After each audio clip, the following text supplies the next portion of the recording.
Hello, bonjour. Aujourd'hui, on va parler de Meghan Markle, du prince Harry de Frogmore Cottage. Si vous vous souvenez bien, Meghan Markle et le prince Harry avaient pu payer les frais de rénovation pour Frogmore Cottage à hauteur de à peu près 2 700 000 euros et ils avaient décidé de garder cette maison comme résidence principale lors d'éventuels retours en Angleterre. Apparemment, les fans de Meghan était ravi qu'elle ait pu payer pour se débarrasser de cette charge et rétablir son honneur. Et aussi, les détracteurs de Meghan étaient contents qu'elle ait pu se départir de cet argent parce qu'ils ne voulaient pas qu'elle ait quoi que ce soit de gratuit dans la famille royale. De toute façon, c'était gagnant sur les deux plans, des deux côtés, c'est-à-dire les détracteurs et les fans.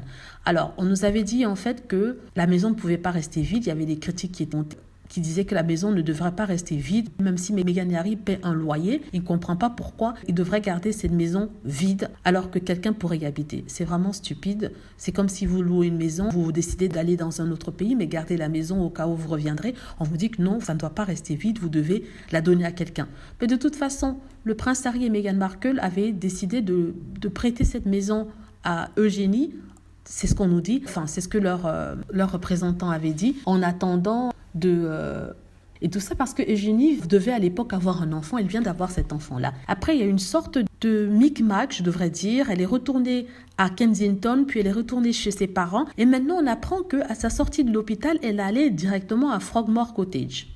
Là, je comprends plus vraiment. Je pensais que cette histoire de Eugénie à Frogmore Cottage, c'était de l'histoire ancienne, qu'en fait, elle était retournée auprès de ses parents parce que à l'époque, la reine d'Angleterre n'était pas au courant de son installation chez Harry et Meghan et que ça devait poser des problèmes. C'est une façon de, manquer de respect à la reine. Sincèrement, à ce niveau-là, je sais plus quoi penser. Et vraiment, c'est du n'importe quoi. Comme quoi, tout ce qui est écrit dans la presse, il faut pas vraiment y croire, ne pas vraiment croire, parce que ça change du jour au lendemain. Aujourd'hui, on nous apprend par quelqu'un qu'elle s'est dirigée directement à Frogmore où elle vit avec son mari et son petit enfant. Qui croire? La presse. En tout cas, c'était pour vous tenir au courant.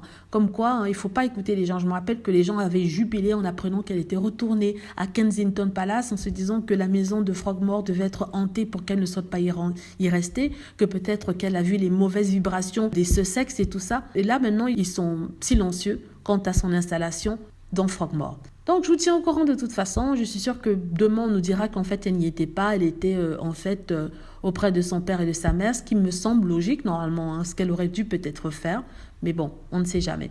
Voilà, j'espère que vous avez aimé la vidéo. Dites-moi ce que vous en pensez. Dites-moi ce que vous pensez. Est-ce que c'est bien que s'y soit installé? Je fais des vidéos parce qu'il y a certaines personnes qui viennent sur mes chaînes me demandant de faire des vidéos sur des petites informations comme ça, quoi. Et ils veulent être au courant, donc je vous le dis. Voilà, j'espère que vous avez aimé la vidéo. N'hésitez pas à cliquer sur like si c'est le cas, à vous abonner pour plus de vidéos et à cliquer sur la petite cloche afin d'être averti lorsque je poste une nouvelle vidéo. Merci.